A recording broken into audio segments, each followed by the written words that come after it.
Menurut Yusril, terbitnya keputusan Presiden atau Kepres Ihwal Rehabilitasi dua guru itu sesuai dengan Pasal 14 Undang-Undang Dasar 1945. Kedua guru harus dipulihkan seperti keadaan sebelum adanya putusan yang menjatuhkan pidana kepada mereka, ujar Yusril dalam konferensi pers pada Kamis, 13 November 2025. Ia menambahkan, Prabowo merasa dua guru tersebut tidak wajar dihukum. Dan kita tahu bahwa kemarin Presiden memberikan rehabilitasi kepada dua orang guru di Sulawesi, yang kalau kita lihat pertimbangan hukumnya ya putusan pengadilan pada tingkat pertama itu free-spraak bebas murni, tapi mengajukan kasasi jaksanya dan Mahkamah Agung menghukum 1 tahun penjara. Dijalani penjaranya, tapi begitu ada putusan inkrah, nah berlakulah undang-undang tentang kepegawaian. Ya, jadi Undang-Undang Pegawai Negeri itu menyatakan bahwa PNS, ASN yang dipidana itu diberhentikan dengan tidak hormat. Nah, Pak Presiden setelah mempertimbangkan bahwa ini sebenarnya mestinya tidak wajar orang ini dihukum, kira begitu ya.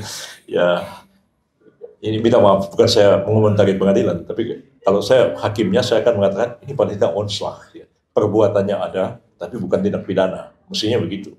Tapi karena sudah dipidana, maka Presiden mengambil satu keputusan, beliau mengeluarkan rehabilitasi, bukan merehabilitasi tindak pidananya, ya, tapi yang direhabilitasi adalah statusnya sebagai pegawai negeri.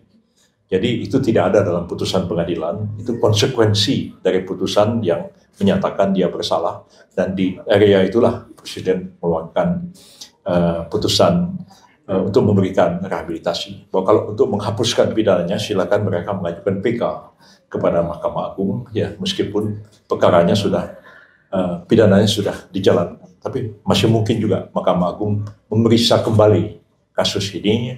Ya terserah Mahkamah Agung apakah akan mengabulkan atau akan menolak permohonan PK yang diajukan nanti.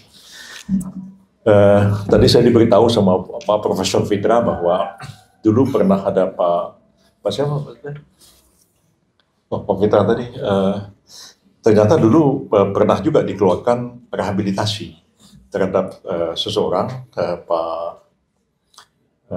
HR Darsono kalau tidak salah, mungkin ingat ya, bekas Pangdam Siliwangi dan bekas dubes kita di Vietnam kalau tidak salah, pernah dipidana, tapi kemudian diberikan rehabilitasi untuk memulihkan nama baik beliau. Itu pun juga akan jadi bahan pertimbangan bagi kita terhadap kasus-kasus yang terjadi. Download Tribun X sekarang, menghadirkan lokal menjadi Indonesia.